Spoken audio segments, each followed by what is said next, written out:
Gents, I just want to pause the episode for a moment to let you know about the Strong Men of Value Academy. You will have heard me refer to it a number of times, and I want to bring more attention to it. So this isn't just a program, it's a life-changing environment and community of men who are focused on personal and professional growth. We're looking at areas of relationships, wealth, and health, things to help you thrive and maximize your life. Imagine having bi-monthly one-on-one coaching sessions with myself, weekly group coaching calls, and an incredible brotherhood of high achievers by your side. Now we're diving into resilience, leadership, and holistic growth to not just succeed in your career, but to thrive in your health and your relationships.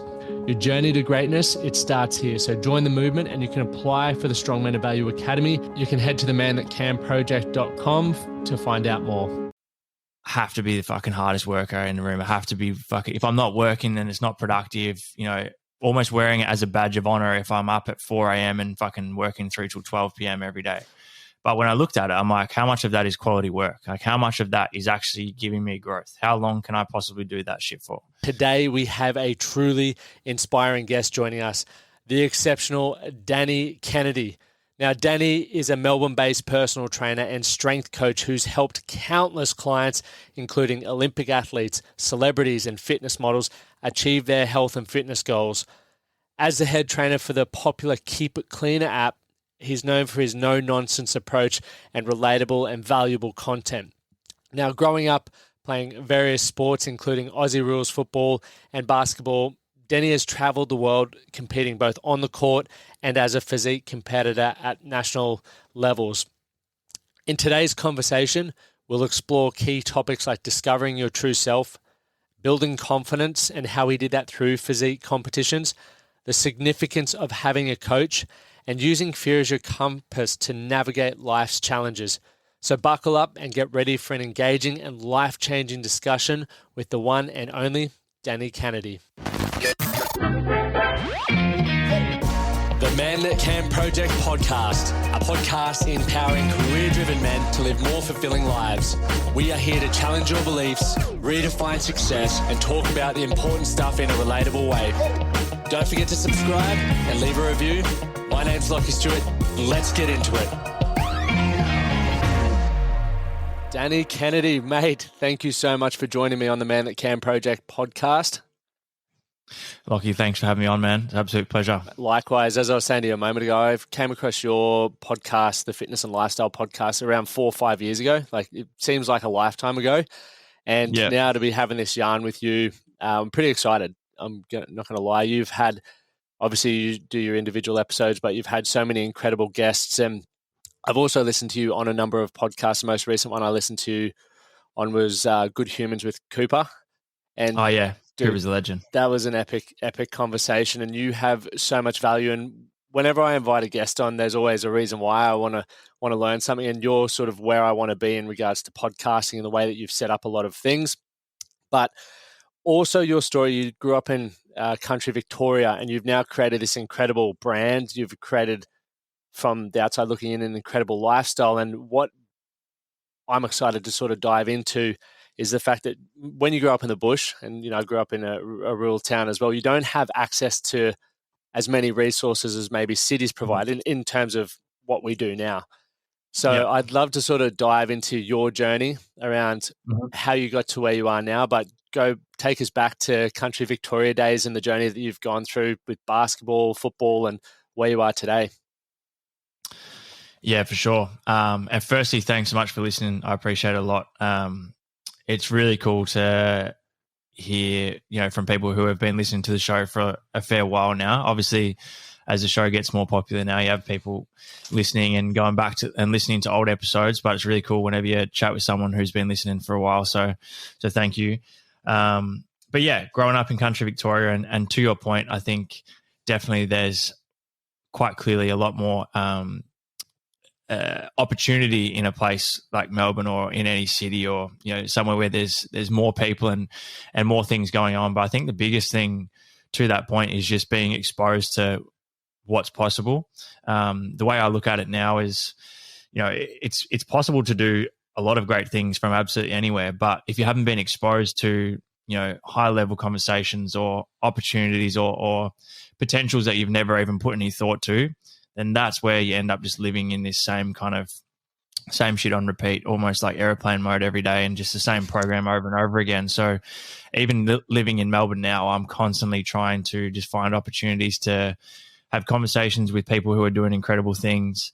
If I can invest time and money into putting myself in positions where I'm around other people or other places where there's just stuff that I haven't been exposed to yet, that I'm constantly doing it, because I think that's like the biggest thing for me, is that when I look back at whether it's the podcast or even fitness career is now, a lot of the reason behind it is just because I was able to see what was possible and be exposed to different opportunities and have that expansion, I guess, of the mindset around like not just placing myself in a box of like what I was currently doing, like really being able to look what else is out there. But back to your question, growing up in Horsham in country Victoria, I always played football and basketball. Basketball was always the priority, I guess, even though when I look back at it now, I probably enjoyed footy more. But always naturally super skinny, quite good at running because of the fact that I was so skinny and genuinely really enjoyed running. But I feel you, man. But yeah, I always took my fitness quite seriously. My whole mindset with that was always, I was never the most skilled in basketball or football, but I just knew that I had a work ethic that if I was able to just work harder than everyone else, then that was going to give me the opportunity to keep progressing with footy and basketball, to be honest. Where do you feel that came from, Danny? Because a lot of people are pursuing things and maybe they don't have the best skill set or they lack confidence, etc. And they use that as a deterrent as to why they shouldn't work hard, because it's like, oh, I'm never going to be good. So where do you think the switch flicked for you to go, well, I'm just going to work harder? I don't actually know. And I've thought about it a lot, but I'm not too sure, to be honest. I was so passionate about basketball, and I think as well growing up, I lacked a lot of confidence. I didn't have much confidence at all. Was quite anxious. Didn't have much self-belief. And I think with basketball, when I look at it now, it just became something that probably not a good thing, but I just tied my identity to and saw it as an opportunity to be part of something and to really, like, that was kind of my lane, my way of making friends, all that type of stuff. And so for me, it was just like, I became so passionate about it that nothing else really mattered. Like in school and stuff, I wasn't really thinking about what I was going to do after school. I was going to be playing basketball pretty much. And it just became, as I said, down the track, I realized that this is not necessarily a good thing, but it became just my whole identity. Like that's just who I was. I was just a basketballer. So for me, in my head, there was no other option. And it definitely worked in my favor, and it's a blessing now. But with basketball in particular, like I was very fortunate to play at a high level, have some really cool achievements as a basketballer. And in comparison to your average basketballer, without sounding like a flog, like I was a really good player. But when you look at it, like when I was comparing myself to the others that were at that top level, I was always at the bottom end of that. And I missed pretty much every team, got cut from pretty much every state team. Even like once I was playing at the higher level, was always kind of coming off the bench and all that type of stuff. And I just had this drive. I don't know why, but when I look at it now, like I remember having conversations with Dad and even some of the other boys that I was playing with in Horsham. And we were really lucky in Horsham to have a lot of really high level basketballers and really good coaches. So we'd go to these state selections and, there'd be 10 of us there and 9 of them would get selected and I would get cut. And over time, this kept happening over and over again. And it was like people were almost like looking at me, feeling sorry for me. And my old man, I remember he said to me one day, he's like, we got back from a state selection that I'd missed. And as soon as we got home, I went to the stadium and started shooting. And he's like, what the fuck are you doing? He's like, why? He's like, why do you even care? He's like, aren't you kind of sick of this happening over and over again? And like, and again, I don't know why it was, but that just kind of got ingrained into me early on that I was just going to keep working. And if I knew that if I compounded enough consistency over time, that something good was going to have to happen. So, dude, that's like a superpower to not be able to take that personally. Yeah, it is. And like, don't get me wrong, it was like heartbreaking, but I think because I'd tied my identity to that, and there wasn't much else outside of that in my head at the time, that I was like, I just have to keep going. And yeah, the running side of things, I was always right into that. And then around 15 or 16, one of my coaches in basketball kind of recommended that I get into the gym. Yeah, so I got in the gym, started to see these results, and quickly fell in love with it. And I just noticed that not only physically was it benefiting me, but more so mentally. I had something that I was super disciplined with, most days of the week. I was able to go there. Coming from the team sport, I think one of the biggest reasons why I like the gym as well is that, as I've just mentioned, I was working my ass off and not getting much reward for my effort with team sport. Whereas I found that the harder I worked in the gym, the more I benefited from it. So I really liked the fact that everything came down to me. Like, it wasn't up to fucking anyone else. It wasn't up to a coach to tell me I'm not good enough. It wasn't up to anyone else. It was like, this is up to you. And I really liked that. So I was hooked on health and fitness. I was obsessed with it. Like, whenever I put my mind to something, I kind of go all in with it. So I was researching anything and everything to do with training and nutrition. I was trying all the different training methods, all the different, diets at the time and all that stuff. And by the time I finished year 12, I decided I'd kind of had enough of the setbacks with basketball. And I was like, I'm going to go all in with footy, because I'd been seeing some success with footy and I was really enjoying it, but I just had to keep pushing it to the side to commit to basketball. So I was like, nah, I'm going to play footy. And then within a week, that all changed. I'd been asked to move to Melbourne for basketball full-time for 2 years. So I finished school, did absolutely fuck all around the house, to be honest. And within a week was living by myself in Melbourne, which when I look at now was a blessing, because I had to grow up quite quickly. But throughout that 2-year period, that's when I started to find some evidence-based, proper information around training and nutrition. At the time, I was still like 62 kilos. I'd been in the gym for 3 years, 62 kilos, same height as I am now. And I weigh like 85 now.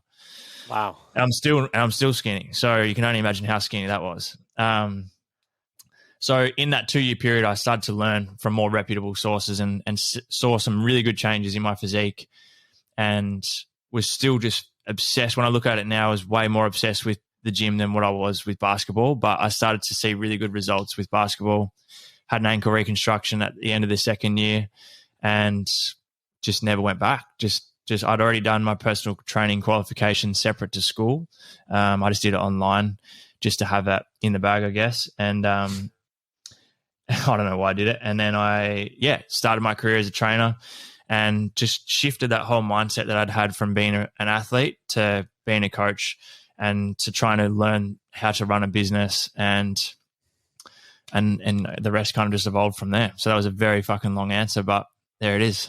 Dude, that was an awesome answer. I was going to ask as well, when you had that realization, when you started getting in the gym, that it didn't matter, you couldn't be cut from teams or anything like that. The results were directly correlated with the work that you were putting in. Is that why you went down the route of starting your own business as opposed to working for someone else? Yeah, I think so.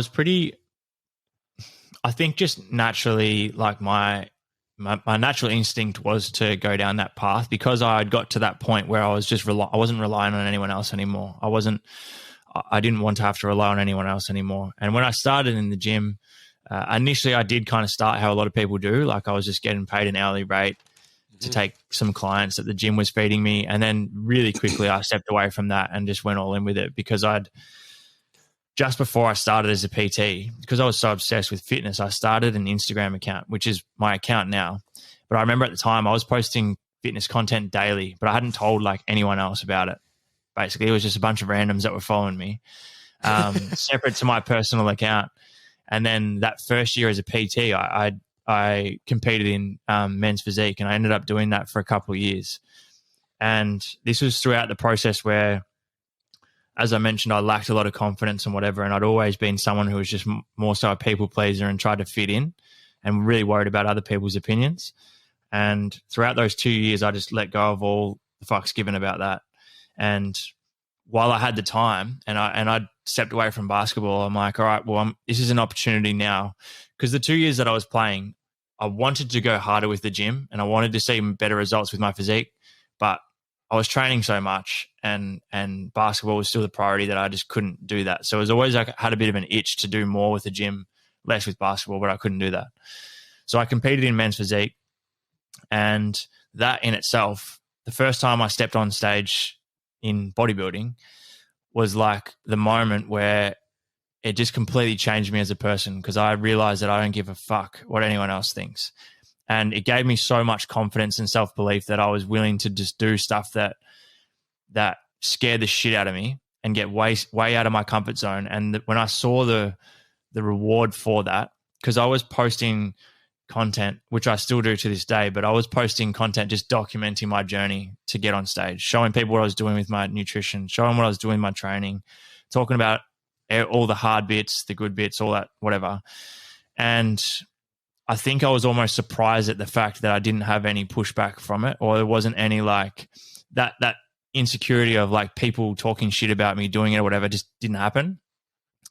And instead I was getting people starting to reach out who I'd grown up with, who fucking never had anything to do with me, or people that I'd maybe put on this pedestal reaching out to me, asking for advice on training and nutrition.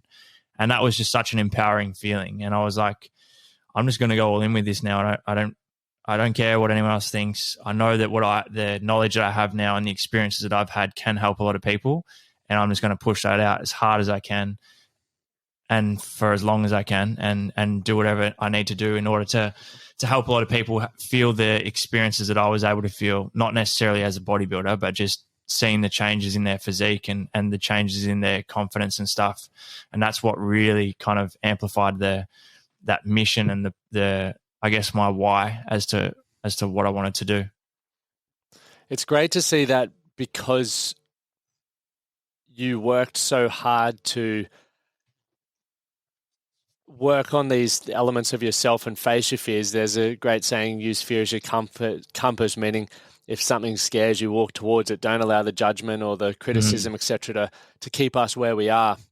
And by finding a little bit more motivation in the gym because you knew the results were a direct reflection for what you were doing, you then pursued that next path. And as a byproduct of that, you had to face your fears. You had to start, or you didn't have to, but you chose to start posting on social media, documenting the highs and lows of the journey. And as a ripple effect of that, it inspired more people. And it's now sort of put you to where you are today. And I think that's a beautiful thing for people to take away from this, is even if you just start documenting your journey, you will be inspiring someone somewhere. And yes, from time to time, you're going to get a bit of criticism or hatred, but you never really take advice or listen to people who aren't above where you want to be as an individual. And obviously that's for me, talking to you and looking where you're at, you're an incredible, or where you're at is an incredible byproduct of the consistency and hard work and the sacrifices that you've had to make and the fears that you've had to overcome in that process. Yeah, and I think it reaffirmed to me that you just have to be authentic to yourself, because that was the first time I'd truly been authentic to myself. I'd stepped into more of that. It was when I think about it now, it was after year 11 that I really started to let go of the stress or the worry about trying to fit in and just be more myself. Then when I moved to Melbourne, it was quite similar. But as I said, that moment of stepping on stage in 2014 was the moment where it all changed, where I was just like, I'm just going to be truly authentic to myself. And that's the only way to do it. And you kind of realize that once you have that moment, you realize like you've almost been just living as a character.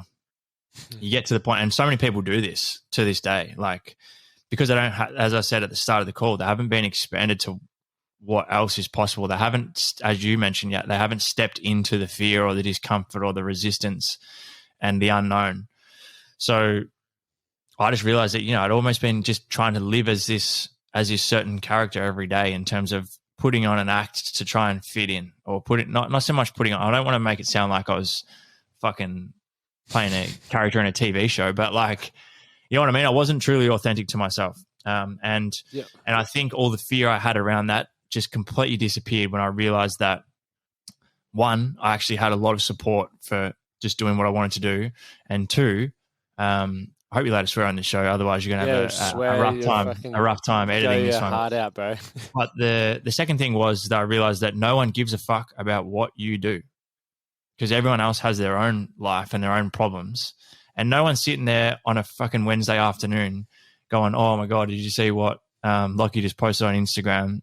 Something about a training thing. He never talks about that." It's like no one gives a shit. Like, everyone has their own life, and it's just an ego thing. If you think that someone, like, if you're worried about someone else judging you, firstly, if they are judging you, then they're not the type of person you want around anyway.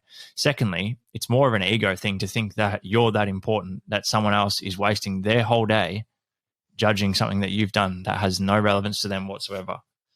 So that was a big turning point for me. It's a huge thing. Did you read see the article when, I think it was 2018 or 19, Tom Cruise was in London or somewhere filming some movie, and he couldn't get his driver to drive him because he was running late, so he had to get on the subway. So he put glasses on, cap backwards and whatever, and just jumped on the train.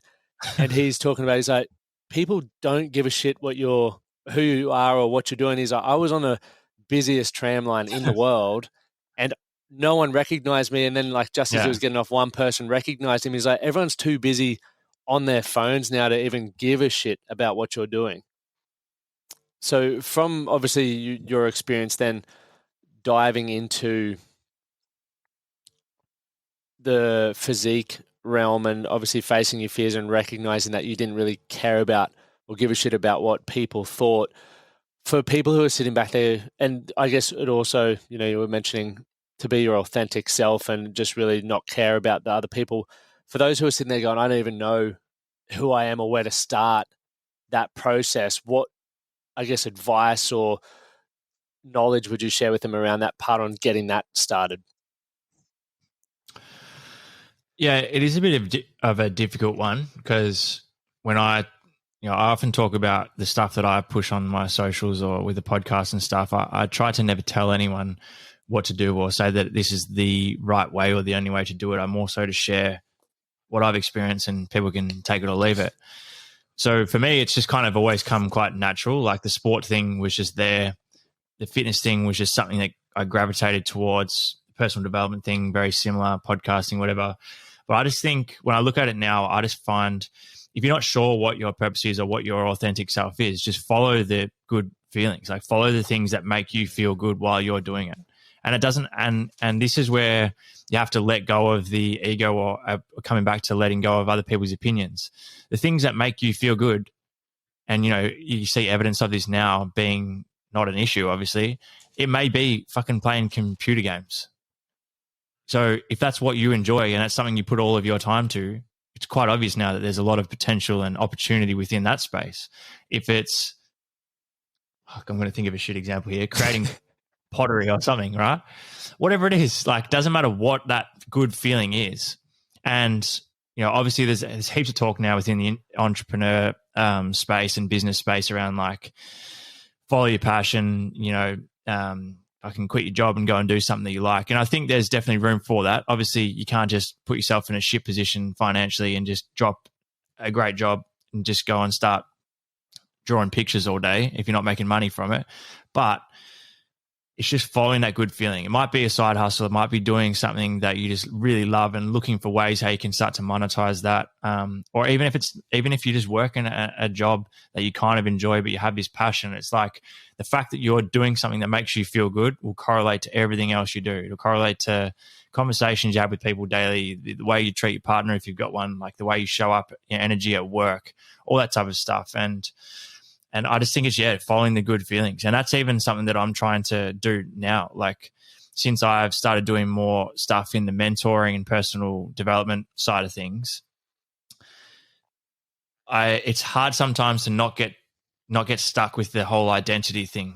And again, come back to people's opinions or whatever. But it was like now, even though mentoring someone is something that I've only started doing in the last probably 6 months or whatever. When I looked at it, I'm like, well, every time I have a conversation with a client about stuff that's got nothing to do with their body, it's more so about the way they think or or their awareness, or meditating, or just sharing my experiences with personal development, it lights me up and it makes me feel good. So why the fuck wouldn't I do more of it? Or why wouldn't I then push more in that direction? Why would I continue to pull myself back because of the fact that for the last 7 or 8 years or 9, 10 years, whatever it is, I've been only pushing like health and fitness? It doesn't mean that I have to keep doing that. It's just about following like where that good feeling is. And that's going to lead to good things. Man, I love that you're saying that. I feel like I'm on the same path. So part of our business is, started in the fitness space, and we've been doing the coaching and men's work specifically for about 4 or 5 years now. Yeah. And part of the identity is me shifting away from the fitnessing, because it's, for some clients, they're like, well, why would I work with you here when I can just see you in the gym or whatever? And I'm stepping away from the gym to focus more on that. And we've got team members doing the other stuff. And it's cool that the way you're thinking is exactly how I'm thinking. And I think it's one of the luxuries that we have by running our own show is, as you continue to grow and evolve as an individual, the services that you offer or what you choose to do on a day-to-day basis can evolve with that. And, when I used to be an athlete, and I'm sure when you were as well, you said it was your identity. And when you lose that, a lot of people struggle with what's next, who am I, all of those sort of questions. But when you sort of attach yourself to going, look, I'm not my business, and for me, I might not be doing what I do now in 10 years' time, and I'm completely okay with that. Yeah. But I choose to follow, and as you're saying, it's follow the happiness, chase the good. Follow the good feeling, yeah. Yeah, follow the good feeling. I wrote it down here. Follow the good feeling. Like, it's just such a good way to do what you need to do, and in the process, it's going to stretch you as an individual, and you're going to have to grow, which is one of the most enjoyable parts of life. And then layering that on top, you then get to teach more people, which I think is a brilliant thing. Yeah, and you just hit the nail on the head. It's like for an AFL footballer, as a person, they are not a footballer. Football is something that they do. Like they play football, or they do it at full time, and they may be professional. It may be consuming for their life, but as a person, they're not a footballer. That's just something they do. And the other part to what you just spoke on then, and something that I've learned a lot about lately, is that I've already been through the whole identity thing 2 or 3 times, and it's felt different each time, and it's basically been just as hard each time. And then once I get through it, I'm like, this is the same as what you've already done, like when you went from basketball to coaching or whatever. But the other part that I learned with that, and it's only been in the most recent shift, is being able to do regular stock takes on when you are playing too much into the identity of what you're doing now, and limiting yourself to what else is out there. So it wasn't until I spoke with my mentor that she basically just fucking laid it all out for me. I was talking to her about, she knew how much I loved personal development stuff and how much work I was doing and how much it lit me up when we would talk about it. And I was coming to her saying, look, I have an unbelievable program. I have an unbelievable service and value to offer within, a part of my fitness business that I was pushing at that time. And I'm like, for whatever reason, I can't seem to break this barrier of like members, or I can't seem to break this this barrier of signups or whatever. And she was just put it out. She's like, it's because you don't want to. It's like the universe is not giving that back to you because you don't want that to grow. She's like, yourself that on a Friday afternoon, you would much prefer to be sitting down doing mentoring, one-on-one calls, or working with someone on their personal development, in comparison to sitting there spending 6-7 hours replying to people about their macros and their training for that week. And I was like, it was kind of like I had to sit there and be completely honest with myself and be like, you're right. But because I'd spent so many years building on this one thing, I then got stuck in this mindset of like, well, this is the path I'm going in, and this is and I think back to all the work and the time and the hours I'd put into building it. So it was almost like, again, a bit of an ego thing, but it was like, well, how the fuck can I just get rid of that when I've spent so long trying to build it?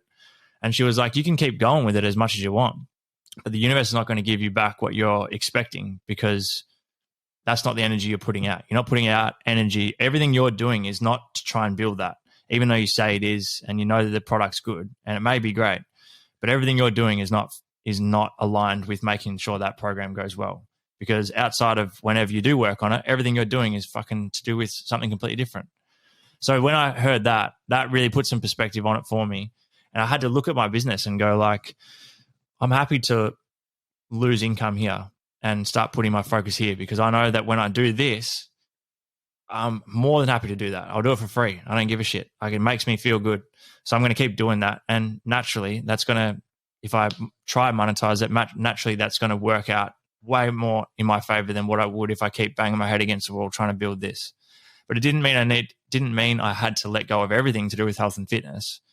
It just meant that I had to look at, all right, well, maybe instead of coaching clients one-on-one online, I just kind of have a semi-customized program over here, or put more time and attention to pushing a lower ticket option and try and scale this more, where I'm not having to commit as much of my one-on-one time to it. Even if this person's paying a good amount of money, if I know that every time I have to do a check-in, it's kind of like, fucking, this is the same shit we've been doing every Friday for the past 4 months. Yep. You're not getting the picture yet. Let go of it. Take a bit of a hit for a while and genuinely feel good about doing what you're doing every time. How important has it been for your growth and development as a business owner and as an individual to have a coach and to have a mentor to guide you along the way? Because I feel there are definitely a lot of people who don't understand maybe how coaching works, and whether it's from the health and fitness side or the mindset and performance side. For you personally, like, obviously your podcast has done over 4.6 million down. Like, that's huge. And the success that you've had online, you've got the app, you've got all of these things happening. And you came from a country town. And I'm not bashing country towns. I'm just, as we touched on at the beginning, the access to people who've achieved what you've now achieved wasn't necessarily there for you. You've created it, and you've leveraged, resources that you've invested in, whether it's time or money. So how important has it been for you having the coach as a mentor? And I guess if you could share one or two things that have really been huge light bulb moments on top of the one you just shared. I think it's really important, and there's kind of two parts to it though. Firstly, I wish I had invested. I indirectly was using mentors. Like, I wasn't working with someone one-on-one throughout my whole growth of my business. Whereas I've been very fortunate that a lot of my clientele run big businesses. So it's almost like free consult session. They're paying me to train with me, but I'm actually getting more value than they are. So I learned very early on as a PT that networking and relationship building is significantly important in terms of your growth and the ability to expand your business and your knowledge. So I really went hard with that. But I wish I had have spent more time and money investing in mentors early on.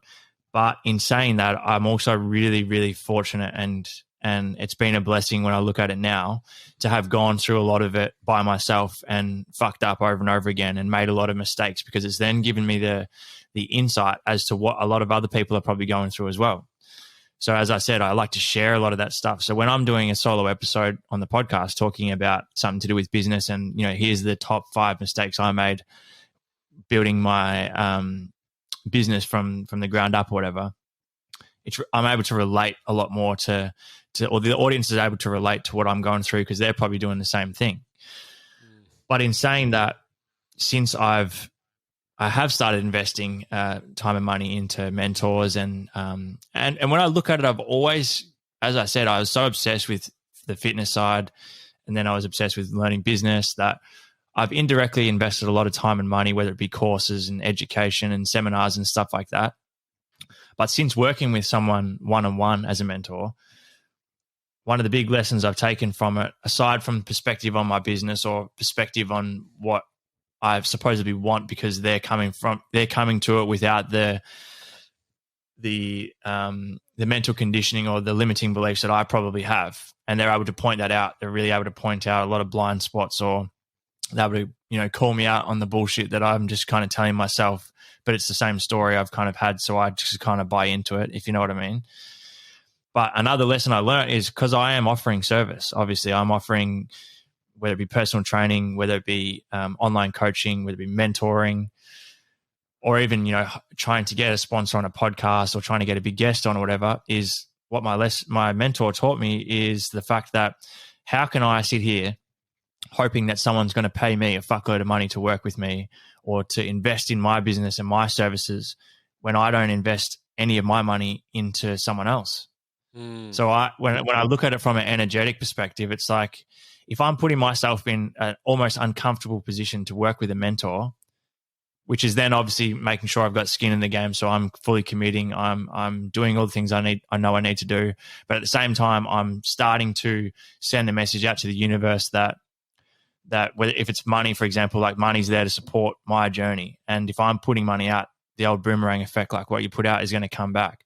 So I can't sit here and be frustrated if I didn't get any signups to a mentoring program when at the same time I'm not spending any money myself and investing anything into me growing as well. So I start to look at it more like that now. So I've always been someone who enjoys giving and giving out, whether it be content or even just simple shit like going out for dinner with friends and paying or whatever, not from an ego perspective, but more so I just really love giving. But I also understand that what you put out is what you'll get back.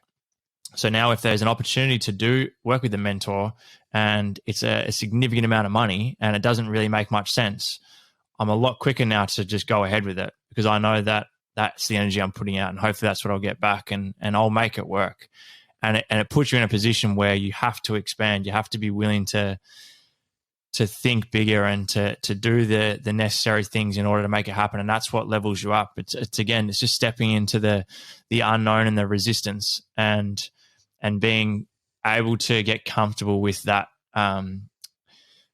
with the discomfort, if that makes sense. Yeah, that's powerful. That's got me thinking a lot around obviously that boomerang effect. And much to like yourself, I've directly and indirectly been working with people since day dot, and I've made some poor investments, which taught me a lot about integrity, but also doing due diligence when working with people. And, I'm big on that when people work with us as well, making sure there's a good fit, but also using tools and resources because not everyone is in the position to invest in themselves financially. I wasn't back in the day.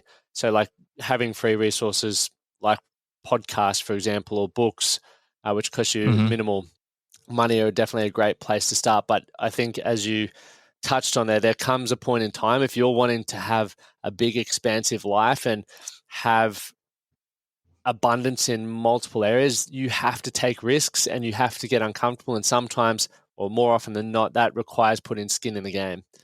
And it's all correlative too. Like it doesn't necessarily need to be a fucking $10,000 program. If you're currently not making much money, maybe a $50 or $100 online course is your version of putting skin in the game and investing in yourself. It could be a free podcast or whatever as well. But one of the lessons, not necessarily from a mentor, but just that I've taken from clients who are doing crazy shit.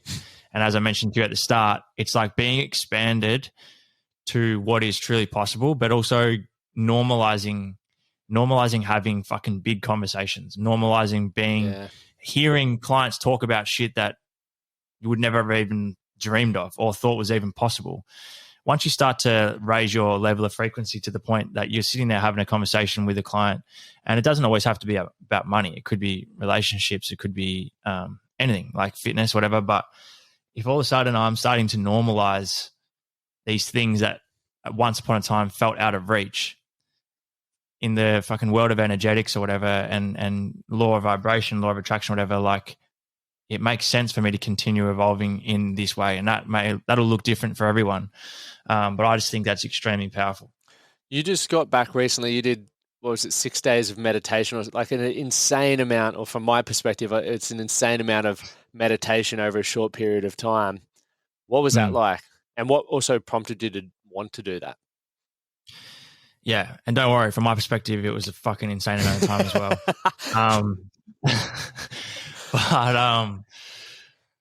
So I started meditating in 2017. I set a goal to meditate every day that year because I had never done it. And just at the end of 2016, I felt like I was starting to get really anxious, and a lot of it was probably my fault, like making stupid decisions and probably partying a bit much or whatever it was. And I started meditating. I tried a meditation on Headspace and felt really good after one of them. And I was like, well, I should probably do more of that. So I meditated every day that year, but it was still just like ticking the box. Some days I was meditating literally like there was a 3-minute option on Headspace, and that was my go-to be honest. So I was like making it as quick as possible, ticking that bad boy off. But as I was introduced to things like breath work, and once I started to understand the power of consciousness and awareness and started all that type of stuff, I come across Joe Dispenza one day on a podcast, and one of those podcasts where as I was listening to it, I was just like fucking, my whole brain was just going like, wow, I've just been exposed to something that I've never fucking heard before. And it was really intriguing. So I started doing some of his meditations on YouTube. Then about 12 months ago, I bought one of his online courses, which was a big deep dive, one of his audiobooks and whatever. And in that period of time, I'd also done a bunch of breath work and some longer breath work sessions or whatever. And I just started to understand the more scientific part of meditation itself and the different styles of meditation and what it can truly do for you. So I signed up to Joe's retreat, and he doesn't come here very often. So I was like, I really want to do this. I think it'll obviously help me, but it'll also give me better perspective and experience to share with clients and with the podcast and whatever. And yeah, we did over 6 days. We meditated for 36 hours. So each day we're meditating 3 times a day. There was a few different styles of meditation. But coming into it, I got to the point where I was doing usually 20 minutes a day for the last year or two. And then coming into it, I was like, all right, well, I'm going to do 45 to 50 minutes because that was some of the ones on the course that I did of his, and I'd only done them a few times, and that was a massive stretch for me. So I did about 3 weeks back to back of 45 to 50 minutes, thinking like, I want to make sure it's not too much of a shock to the system when I come in. And then day one, we meditated for like 6 hours. I was like, shocker. So, but that week, and I took so many lessons away from that week, and it was not what I expected, to be honest. So I expected to come into it, having done breath work and had these really cool experiences with breath work and genuinely feeling this experience. That's what I expected coming into the week. And, ironically, one of the main lessons I took away from the week is to come into meditation and pretty much everything in life with no expectation. And that's when you actually get the experience, or that's when you get the results and the progress. So, it was uncomfortable. Like I genuinely thought that, and don't get me wrong, by the end of the week, it was an amazing feeling. Like you're with 1,000 people who are all there to better themselves, everyone's dropped their ego. Everyone's polite. Everyone's always fucking smiling. You're talking to people you've never met before as if you've known them for years. And it was a really awesome feeling. And as the week went on, I genuinely loved it. Like day one and day two, I was almost frustrated because I'm like, fuck, this is going to be the longest week and I'm not experiencing things the way I expected to experience them so far. But as we went on and I started to take these things away, like not looking at meditation as good or bad and not being so focused on the outcome from that one meditation, just as you wouldn't be with the gym. You wouldn't expect to do one session in the gym and wake up looking like Arnold the next day. So why was I expecting to have this huge breakthrough from one meditation? So stuff like that, obviously meditating for such long periods of time was physically and mentally uncomfortable. So really leaning into that discomfort and the resistance. And once I was getting to the point where there was a lot of resistance and pushback from either the mind or the body, trying to sit through it and understanding that the change is never really happening unless I'm reaching that point anyway. Again, just like the gym. If you're just curling the same weight every day, every time you go to the gym and it's a piece of piss, your biceps aren't going to grow and they're not going to get stronger. The only time they grow and get stronger is when you lift a weight or get to a rep that is difficult and you try and push through it. So I found that with meditation too. And there was a lot of things I took away from it, but it was a really cool experience. And then it was like the matter of trying to then apply everything I'd taken away from it and trying to stay in that level of awareness and consciousness once I come back to normal life, which has been challenging, but it's definitely given me a much better perspective on what's possible with meditation. And also like an hour meditation now feels easy. which is good. So like I'm still really prioritizing it. Like since I've been back, I think there's been a couple of days where I've only done maybe 30 minutes because I had a really busy day or whatever. But every other day I've done between an hour to an hour and a half. Wow. That is staggering. I want to ask you one last question because I want to respect your time, and I know you got more things to do. Just on that, like with the meditation, I can probably go for another 5 to 10. Yeah. So with the meditation, 90 minutes, then you're running a podcast, you're in a relationship, you got your you got a lot of, you're juggling a lot of balls, so to speak. How do you manage your time? Like, how do you instill a good work-life balance for yourself? That was definitely something I struggled with a lot earlier on. And to be honest, like I definitely haven't mastered it. My time management's not amazing by any stretch, but what I've really tried to prioritize now is letting go of the, and this is again, a bit of an ego thing, but letting go of like, have to be the fucking hardest worker in the room. I have to be if I'm not working, then it's not productive, almost wearing it as a badge of honor if I'm up at 4 a.m. and fucking working through till 12 p.m. every day. But when I looked at it, I'm like, how much of that is quality work? Like how much of that is actually giving me growth? How long can I possibly do that shit for? So now I've tried to structure my weeks a little smarter. So I'm really only doing personal training now from kind of 5 or 6 a.m. through till lunchtime or just after, ideally from Monday to Wednesday or Thursday. Podcasting when possible with guests. I'm trying to structure in on a Thursday or Friday, along with a lot of the online work with the app and check-ins and stuff. I don't do any sessions at night. From about 2 o'clock onwards now, I don't do any sessions face-to-face. And I think it's just a matter of learning to say no to more things, which helped a lot with the time management. So yeah, saying no to a lot more stuff and looking at what's actually going to move the needle, coming back to what actually feels good. And something that I know is I'm not going to burn out with. And then one of the things that I have changed a lot with, particularly since being an athlete, is being okay with fucking not doing anything. So having a Sunday or an evening after work or whatever, where I'm not doing anything to do with work, where my partner Danielle and I might just be watching a movie or just watching Netflix or fucking just hanging out with the dog or whatever. It's being okay with that and understanding that you don't get further in life by doing more than everyone else.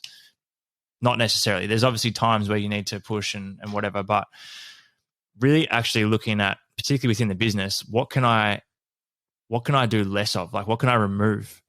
Because I was just constantly adding shit, podcast, online, face-to-face, mentoring, this, that, the other.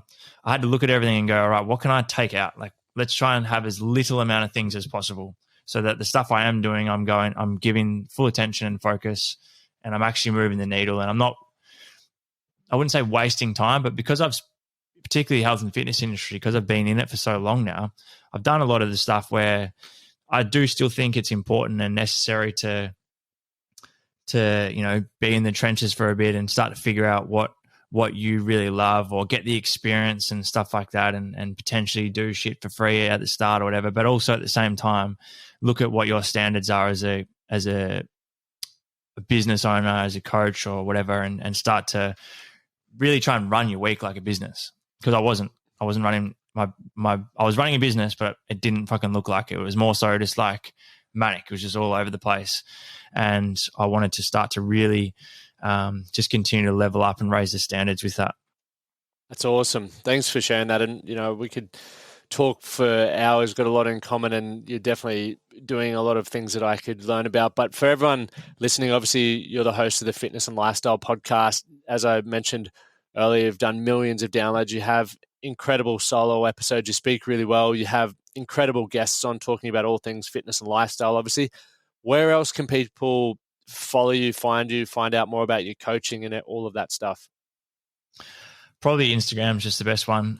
Just at DJK Fitness. There's links in there for all the other stuff, but yeah, I share a fair bit of content on most platforms. So through Instagram, you'll be able to find the email list and website and all that type of stuff for some more info on that. But But yeah, man, I appreciate you having me on. It was good. We could definitely just chat all day. For sure. We'll definitely have to do another one. And I'd love to get you on the Fitness and Lifestyle podcast too. So we'll try and tee that up. But hopefully there's been some valuable stuff in this one for the audience. Mate, I've definitely got a lot of great stuff there, and I'm sure everyone listening has. But, you know, massive takeaways, follow that good feeling if you're wanting to find out, you know, more about how to, I guess you can find your purpose and your why. But Danny, thanks for your time, mate. I really appreciate it, and have an amazing weekend. Pleasure, man. You too. Thank you. Well, thanks for tuning in with that episode with Danny, an incredible dude. As I was mentioning, follow the good feeling was a huge takeaway, networking, relationship building, and just really chasing the good vibe to create the life that you want. If you got value, make sure you share this episode, you hit subscribe on whichever platform you are now listening to, and make sure you tune in next week for the upcoming episode. My name's Lachlan Stuart, and thank you for listening to the Man That Can Project's podcast. Thank you for listening to the Man That Can Project podcast. My name is Lachlan Stuart, and I hope you enjoyed this episode and found it helpful. If you did, please take a moment to rate and review the Man That Can Project on your favorite podcast platform. And don't forget to subscribe to stay up to date with our newest episodes. We'll see you again next time.